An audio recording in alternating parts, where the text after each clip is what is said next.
Hello everyone, welcome back to my channel. तो बच्चों, आज हम पढ़ेंगे the disability evaluation in amputation. ठीक है, तो इससे पहले मैंने एक डिटेल वीडियो बना रखी है about what is disability and how it's evaluation is done along with the upper limb and lower limb disability evaluation. So if you have not watched that videos, I highly recommend you to go and watch those videos ताकि you will get a better knowledge and better understanding of the words and terms I am using in this particular video. So before that, if you want to take personal classes from me or any notes for any particular subject or for any particular topic, so you can contact me through the mail, that is physiotherapyclasses09@gmail.com. Now moving on to our topic. तो बच्चों, आज इस video में हम बात करेंगे कि हम एम्प्यूटेशन के केसेस में डिसेबिलिटी को इवैल्यूएट कैसे करते हैं। तो उससे पहले एक ब्रीफ में बता देती हूँ आपको कि एम्प्यूटेशन होता क्या है। तो एम्प्यूटेशन क्या होता है बच्चों, किसी भी बॉडी पार्ट का रिमूव होना या फिर एक पूरे लिम्ब का रिमूव होना। फॉर एग्जाम्पल कि मान लो मेरा अपर लिम्ब है तो शोल्डर से ही मेरा पूरा हाथ हटा दिया गया है, तो दैट इज लिम्ब एम्प्यूटेशन, कि मेरा एक अपर लिम्ब हट गया है।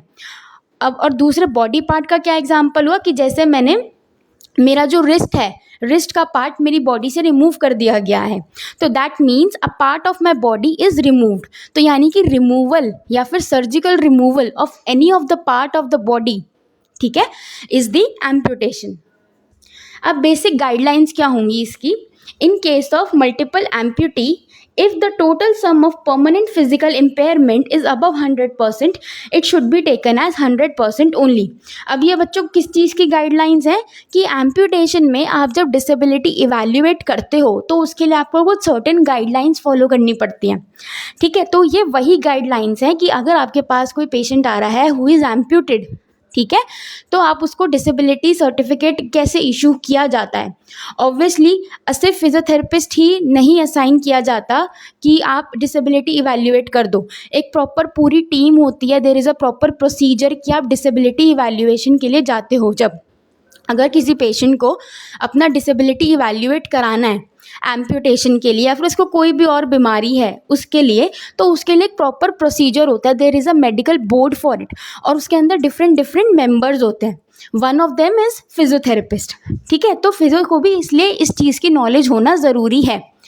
तो दूसरा पॉइंट क्या है, if the stump is unfit for fitting the prosthesis, additional weightage of 5% should be added to the value.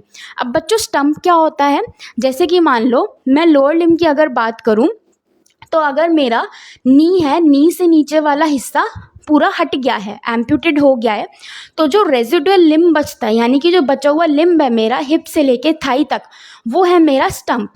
ठीक है, अब अगर मान लो पेशेंट ये कहता है कि मैं प्रोस्थेसिस लगवाऊंगा, यानी कि मैं जो एडिशनल लिम्ब लगवा लेते हैं हम, आर्टिफिशियल लिम्ब, वो लगवाऊंगा। ठीक है, बट अगर जो मेरा स्टम्प है, पेशेंट का जो स्टम्प है वो हेल्दी ही नहीं है प्रोस्थेसिस लगाने के लिए, तो हम उसे 3 से 5% एडिशनल वेटेज दे देते हैं। In case of amputation in more than one limb, अगर एक लिम्ब से ज़्यादा, यानी कि मान लो उसका दोनों पैरों में एम्प्यूटेशन है, यानी कि 2 लिम्ब में इन्वॉल्व हो गई, तो percentage of each limb is added by combining formula and another 10% will be added, but when only toes or fingers are involved, only 5% will be added. Any complication in form of stiffness of proximal joint neuroma infection should be given up to a total of 10% additional weightage. तो बच्चों, जब आपने amputation के बारे में पढ़ा होगा तो आपको इन सब चीज़ों से आप फेमिलियर होगे कि एम्प्यूटेशन के बाद बहुत सारी चीज़ें जो हैं वो रह जाती हैं, which are secondary complications of amputation. तो उसके लिए भी we give additional weightage to the patient. Dominant upper extremity should be given 4% additional weightage. For example, बहुत सारे जो लोग हैं उनका राइट हैंड डोमिनेंट होता है, यानी कि वो सीधे हाथ से लिखते हैं, सीधे हाथ से खाएंगे खाना, सीधे हाथ से अपने ज़्यादातर काम करेंगे। तो अगर उस हाथ में एम्प्यूटेशन हुआ है तो हम उनको एडिशनल वेटेज देते हैं ड्यूरिंग द डिसेबिलिटी इवैल्यूएशन। अब हम बात करते हैं अपर लिम्ब एम्प्यूटेशन के बारे में। तो अपर लिम्ब एम्पुटेशन के बारे में और जितना लॉस होगा परसेंटेज में वो यहाँ पे लिखा हुआ है कि अगर 4, अब ये इन टर्म्स को आपको पता होना चाहिए तभी आप आइडेंटिफाई कर पाओगे कि ये किस किस तरीके की एम्पुटेशन है। 4 क्वार्टर अगर एम्पुटेशन है तो उसमें 100% डिसेबिलिटी का दिया जाता है, loss of physical function. Shoulder distraction है देन 90। अबव एल्बो है यानी कि जो आपकी आर्म है शोल्डर से नीचे और कोनी से ऊपर बीच में, then it is 85। Above elbow up to lower 1/3 of forearm then it is 80। Elbow disarticulation है तो 75%। Below elbow up to 1/3 of forearm then it is 70%। अगर below elbow up to 1/3 of forearm है it is 65। Wrist disarticulation is 60. Hand through the carpal bones is 55. Thumb through carpometacarpal or first metacarpal joint 30%. Thumb disarticulation through metacarpal joint or phalanx 25%. Thumb disarticulation through IP, that is interpharyngeal joint or distal phalanx, is 15%. अब upper limb की हम बात कर रहे हैं fingers की। अब यहाँ पे अब तक तो हम लिम्ब की बात कर रहे थे क्योंकि अब फिंगर्स में भी एम्पुटेशन होता है तो उसका अलग अलग फिंगर का बताया हुआ है इन्होंने। एम्पुटेशन थ्रू प्रॉक्सिमल फैलेंस और disarticulation through the MP। Index finger it is 15, middle 5, ring 3 and little 2। Amputation through middle phalanx और disarticulation through PIP joint, index is 10, middle is 4, ring is 2 and little is 1. Amputation through phalanx or through distal DIP joint 5, 2, 1 and 1 respectively.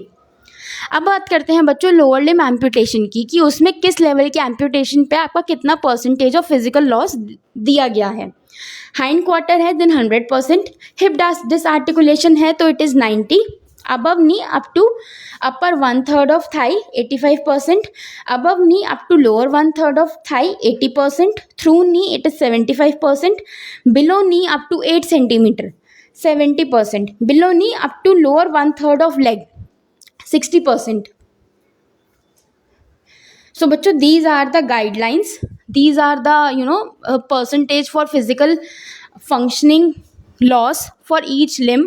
ठीक है, उसमें according to the level of amputation इन्होंने ये सारे percentage calculate कर रखे हैं।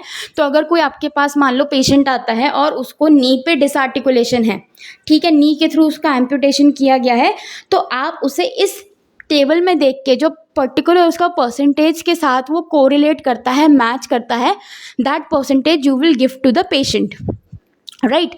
Also if you have any doubt in this video related to this topic, so you can ask me in the comment section. I will try to answer to the best of my knowledge. Rest you can mail me for any doubt or queries. Thank you.